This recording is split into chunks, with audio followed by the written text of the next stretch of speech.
Good afternoon and welcome to Juck on Bucks Sunday Quick Hitter. We talked earlier this week about Naeem Offord, the number one cornerback in the country, getting crystal balled to the Buckeyes by Steve Wiltfong. He visited yesterday for the second time in Columbus, and today he has committed. So we got a verbal commit from the number one and number two cornerbacks in the country, and Naeem Offord and Devin Sanchez, with the number four cornerback in the country, Dorian Bruce, still on the board in a definitive Buckeye lean. His mom's in the Track and Field Hall of Fame. This haul is going to be absolutely ridiculous. I could keep going. I won't bore you. Let's talk about Naeem Offord because I think it means a lot. He's out of Birmingham, Alabama. Kalen DeBoer coming into Alabama. Roster, 30 dudes transferred out. It appears to us, looking at Naeem Offord, as we have never gotten big-time players out of the state of Alabama, that the recruits down south are looking at him. Great coach from South Dakota, going to take some time to get acclimated. They're taking a show-me attitude. I don't think they're going to recruit nearly as high as they have been, not even close. I look for him to stay in the top 10, but at the bottom end of the top 10. Their current class has 2 players in it in the class of 25. They brought in 6 transfers, Washington-level transfers. We're not talking big dogs, and that's, to help next year. But they're currently they're the number 4 team, if you look at the odds, to win the championship next year.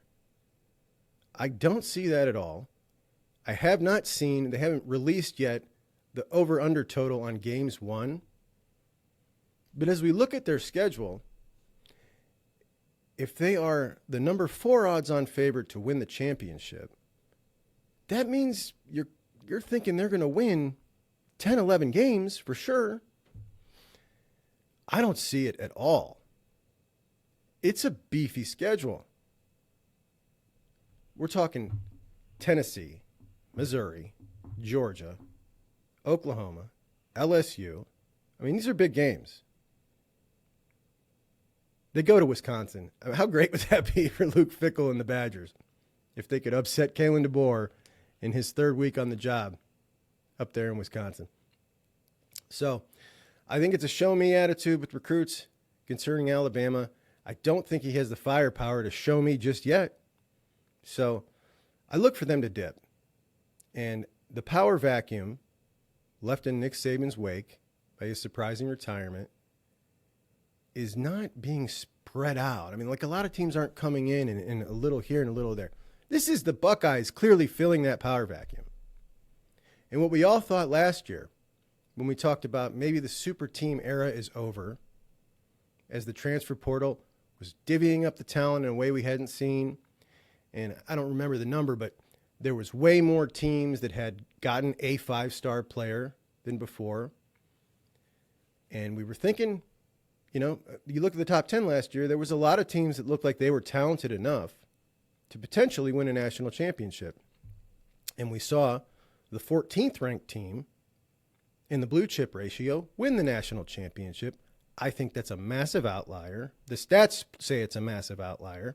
I don't think we'll see that again for a very long time. We haven't seen it for a very long time.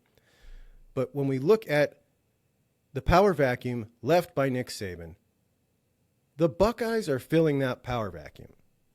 Not only that, but they're picking up massive momentum. You know how recruiting goes. You know how transfers go. When they see this momentum, that's where they want to be. For the last 10 years, it's been Alabama, Georgia, Ohio State, right below, with the talent composite. Ohio State popping up and getting over one of those two once in a while. But now it's 1 and 1A in Georgia and Ohio State. And that's the way I look for it to stay. Defensive backs coach Tim Walton. OG Walt. Dude is an absolute dominator. And I don't know how. You know what? I do know.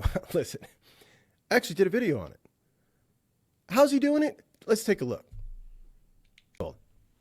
We all know what college football coaches are like.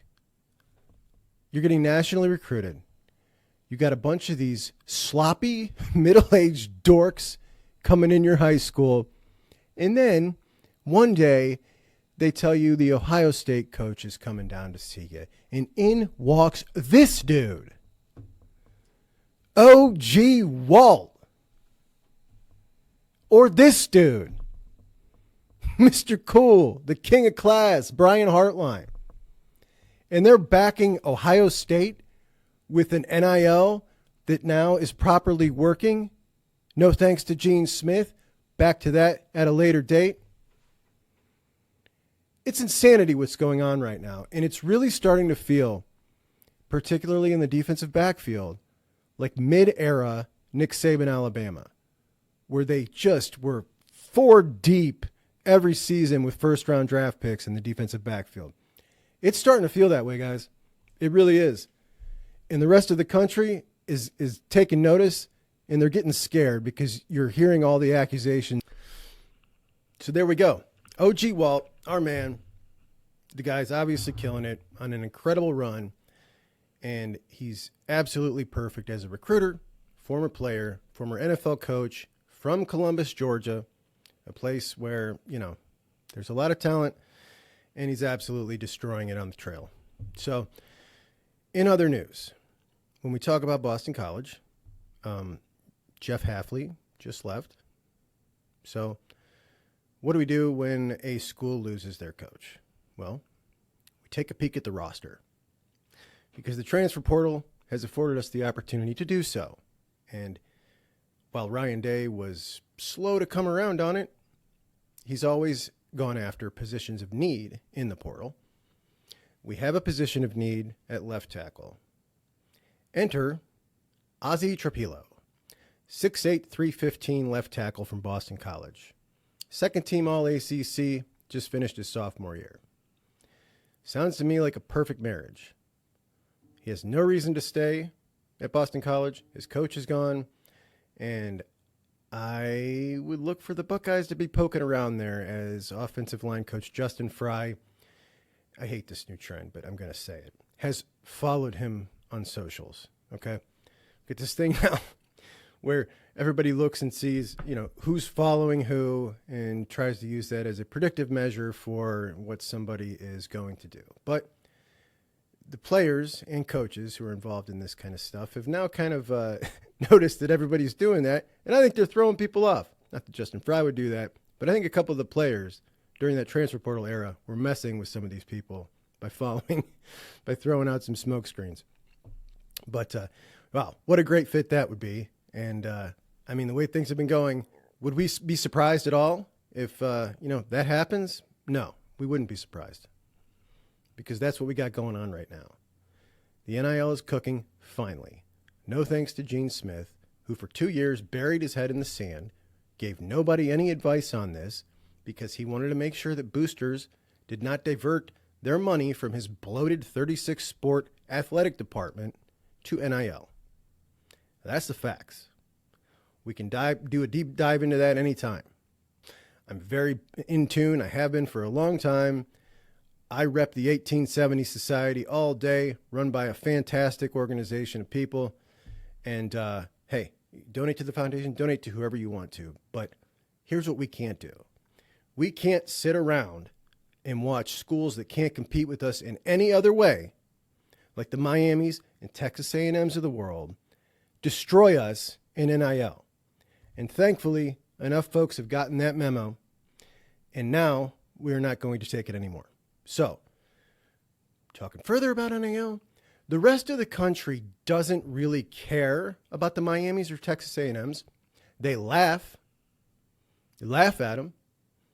But when they get the perception that Ohio State is now playing that game, all of a sudden they're scared. All of a sudden, after our meager 6 players that we brought in, granted, the first 3, we had Will Kazmarek, who was a nobody from Ohio University. All right. Then we brought in Will Howard, a quarterback who, everybody made fun of and said, all right, he's no better than McCord. Look at the stats. They're the exact same. Why would you do that? He was going to get benched anyway by a freshman. Okay, fair enough. you can make that criticism, I think is a massive upgrade. Next, the center, who had just had the most embarrassing game of his life from Alabama, and Seth McLaughlin, again, got made fun of. Then Saban retires and we bring in a couple of big dogs and we get Judkins. Okay, so now all of a sudden we got guys like Paul Finebaum going on the, he used to be good back when it was just SEC Central Talk and his talk show. I used to listen to it when I was younger and he was good. Ever since he's been on ESPN, he's just absolutely trying to lob out these stupid Stephen A. Smith type takes. He said this week that Ohio State is just trying to buy a roster and buy their way to the championship, similar to what we've heard our rivals talk about on Twitter. Because the truth is this, they are scared when Ohio State plays this game. When I look at the message boards from the Southern schools, I was checking out some Auburn ones, checking out some Georgia ones. They're absolutely terrified. And all they want to do is sit and talk about Ohio State and the bag man. And it is so funny listening to these Southern dudes talk about Ohio State legally making NIL deals when you got schools like Auburn who literally bought Cam Newton, and we all know it. We know it. And on their board, they're over there talking about Ohio State and their massive NIL and how they're trying to buy a championship. They're morons, okay? You have to look at every position that we have brought in, either a position of need or a guy like Caleb Downs, who we were in on the recruiting trail, just missed out. His second choice, though he wouldn't admit it, but I know we were. His second choice when he went to Alabama. And then we're talking about positions of need. So what's a position of need? Left tackle. Who's a left tackle? Ozzie Trapilo.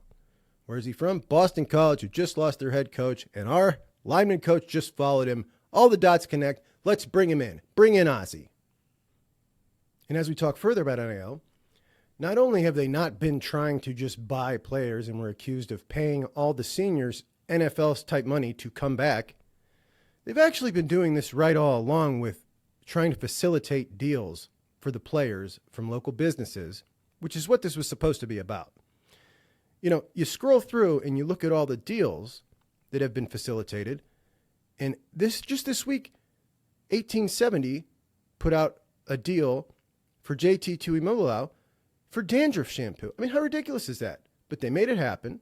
It's on the shelves at Giant Eagle. You can go buy it right now if you're having an issue with flakes, and you too can own JT Immobilau dandruff shampoo. And JT gets the money, and that's what NIL was supposed to be about. Guys being able to make money off their name, image, and likeness. Not a recruiting tool, not a transfer portal tool to pay them money. So Ohio State's done it right, and the rest of them can pound salt. In other news, the Rose Bowl has announced that they are putting a statue of Buckeye legend Archie Griffin, Rose Bowl legend Archie Griffin, at the Rose Bowl. And there will also be a replication of the statue given to Ohio State to go to Columbus.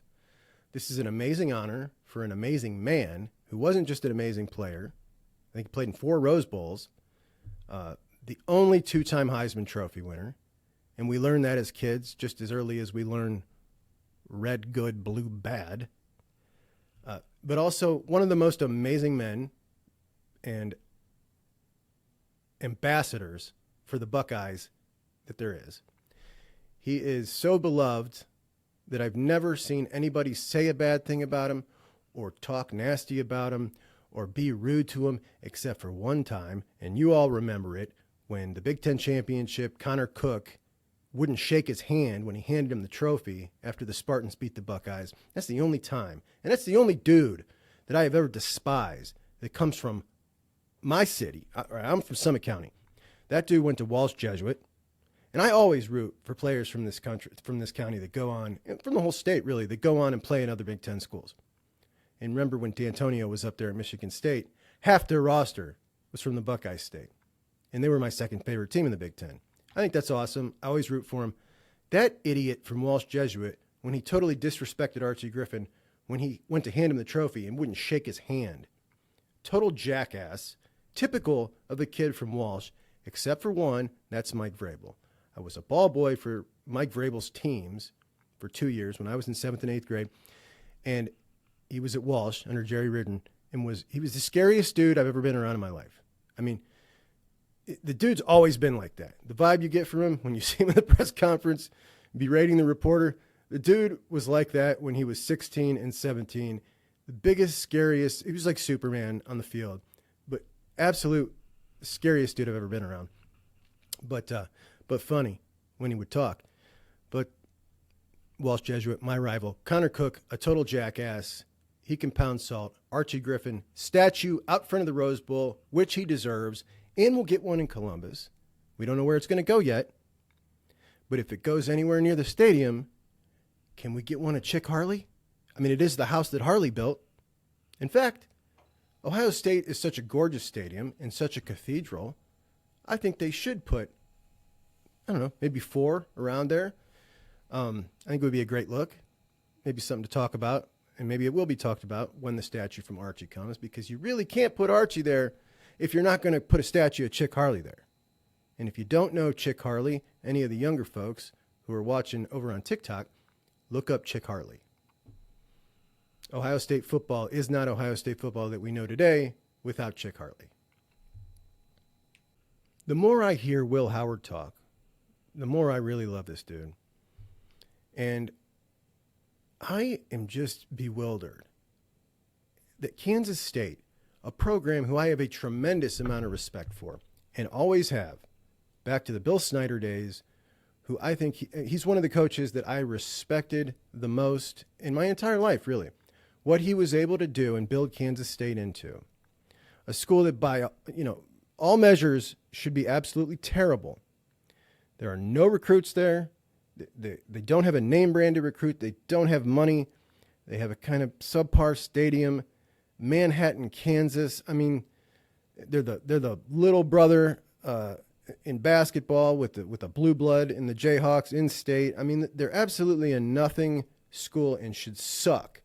And Bill Snyder turned them in to the most fundamentally sound, all the characteristics you hear used for an undersized little white linebacker. They're really heady. They're all of those. Okay. That's what Kansas State has always been under Bill Snyder and on. And when you look at Will Howard, I mean, who fits it better? That dude is Kansas State all the way. And he won the Big 12. And they would have been, the fans, I'm saying, and the program, would have been very satisfied having Will Howard back if they didn't have Avery Johnson, who is an absolute stud and just so happens to be from the state of Kansas, the highest recruit they've ever had. They don't have recruits like that out of the state of Kansas. So when you see it like that, you can understand why everybody was clamoring to play Avery Johnson, just like we do when we see it, and we will see it when Tavion St. Clair hits Columbus. We're going to want to see our hometown dude play. I mean, a dude ranked that high, it's that much of a unit and just a Buckeye all the way, like Avery Johnson is K-State all the way. We're going to want to see him play, and we're going to want to see him play as early as we can. So you can understand it from that point of view. But, man, better be careful what you wish for. They were happy to see him go. I mean, not happy to see him go. They all said good things about him. Great leader, blah, blah, blah, but we're ready for Avery Johnson. The dude, Will Howard, won the Big 12 for you in a year that you still had Oklahoma and Texas in the Big 12. Now they're not there. And you said goodbye to your veteran quarterback with a smile in favor of Avery Johnson. I don't think this is a move Bill Snyder would have done, and I don't think he would have approved of it. Just my take on K-State, who I still respect and like. In a sport where we can't even agree how many national championships schools have, where they're joint national championships, where the sport is set up based on rankings that are totally subjective, it's designed perfectly for us to sit and argue about it. And if you're someone like me, you like to sit on Twitter every now and again and banter about back and forth with your friends, with your rivals, with other folks around the country about football. There's a phrase that's been going around, and it has run its course. So if you are still saying nose ball or ball knower, I want you to know something. the 90% now that is saying this is totally casual, does not pay attention to football other than a couple games watched on Saturday, and likes to run their mouth like they actually know football, you're now pairing yourself with these folks. So, stop saying it.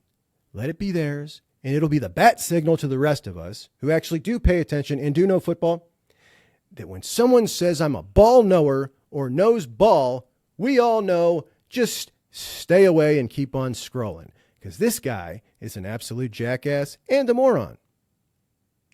So that'll do it. Week 1 of Juck on Bucks in the books. I am trying to bring you a show where we talk about national college football from a Buckeye point of view. I make no bones about it, though I'm fair. I just told you yesterday I think Dan Lanning is the scariest man in college football, and I'm jealous. Okay? So I'm fair, but make no bones about it. I let you see the wall, not just because it's a sweet wall, but to show you that I'm a Buckeye, and also because every other YouTube show I watch has the camera so close to the guy's face, I can see up his nostrils, and I find that disgusting. So, I'm going to give you some space so you watch my show. Please like, please subscribe. It's my mom's favorite Ohio State college football show. Soon it'll be your mom's. We'll talk to you next week. Jucky out.